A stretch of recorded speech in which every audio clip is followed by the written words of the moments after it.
Mīļie kolēģi, pasākuma viesi, šodien mūsu fakultātē ir vēl viens ar humanitārajām zinātnēm, ar literatūru, kultūras kontaktiem, tulkojumiem saistīts pasākums. Mēs ļoti priecājamies, ka šī pasākuma formāts ir mazliet atraktīvāks nekā tradicionāli, jo pie mums ir atbraucis Dzejas brauciens. Mūsu šodienas pasākums apliecinās to, cik svarīga ir sapratne starp cilvēkiem, cik svarīga loma tajā ir valodai. Un mēs runāsim tieši par kultūras sapratni, par kultūras kontaktiem un vienu šo kontaktu izpausmi dzeju.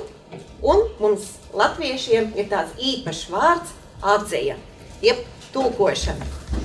Un tāpēc pie mums šodien ir ieradušies viesi no Zviedrijas un Norvēģijas, tātad daļēji pārstāvot Zviedriju un Norvēģiju, Somijas, Igaunijas un, protams, Latvijas.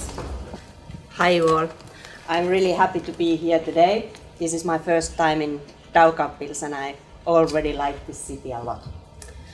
But yeah, I am Jenni Kalliansivu. I'm the producer of this traveling festival. The traveling festival that exists so that poetry could move in very many ways, in the very practical sense of the word, but also that there would be more translations of poetry and movement of poetry in that sense. And this is already the 9th year that the poetry ride is traveling around in Northern Europe. At the moment, Poetry Ride is a Northern European festival, but who knows what will happen in the future.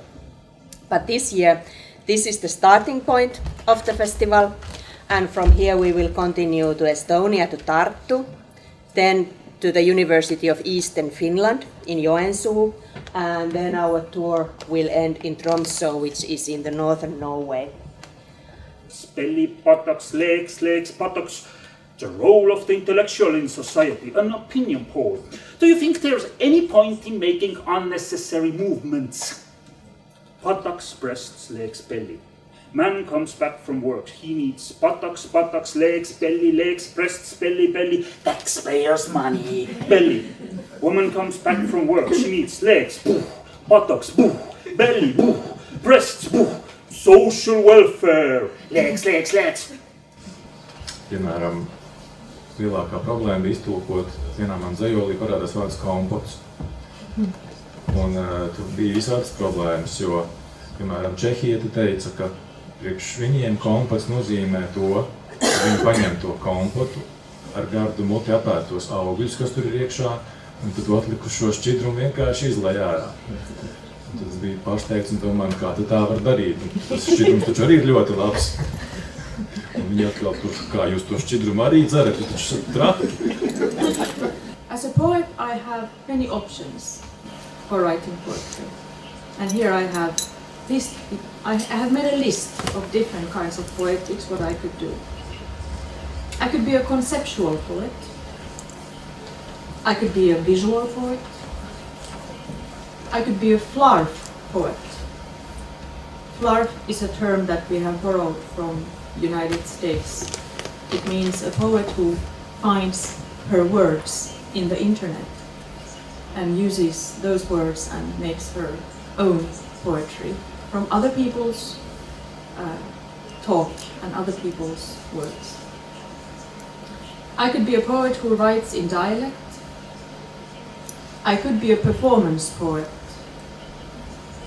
I could be a confessional poet, which is, I think, the traditional way. But I could also be a sound poet.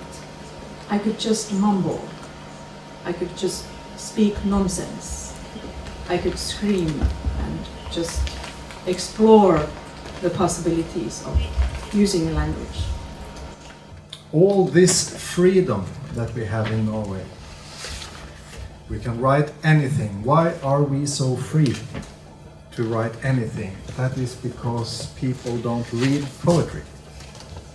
So when you are writing a poem, you can be sure that it will be read maybe by maximum 100 people. And you will know maybe 50 of them is your personal acquaintances, and some of them is also your mother. Zivs šuj sev kreklu, varbūt tev pieaugs rokas. Zivs šuj sev kurpi, varbūt tev pieaugs kājas. Vispirms tev vajadzīga jaka, lai tu varētu uzšūt kabatas, pēc tam dabūsi naudu. Zivi ir 100 bērnu, bet nokristīti tikai vienu, un sauc to par zivi, un aizmirst, kurš no tiem īstais. Zivs atveras uzmanīgi, lai izlaistu gaisu, tai bail uzpeldēt augšā. Zivs negrib asaras no ūdens, zivs grib asaras no gaisa, negrib asaras no ūdens. Dod man, dod man, dod man asaras no gaisa. Zivs stāv uz trepēm, zivs stāv un sauc zivs, zivs, nāc mājās.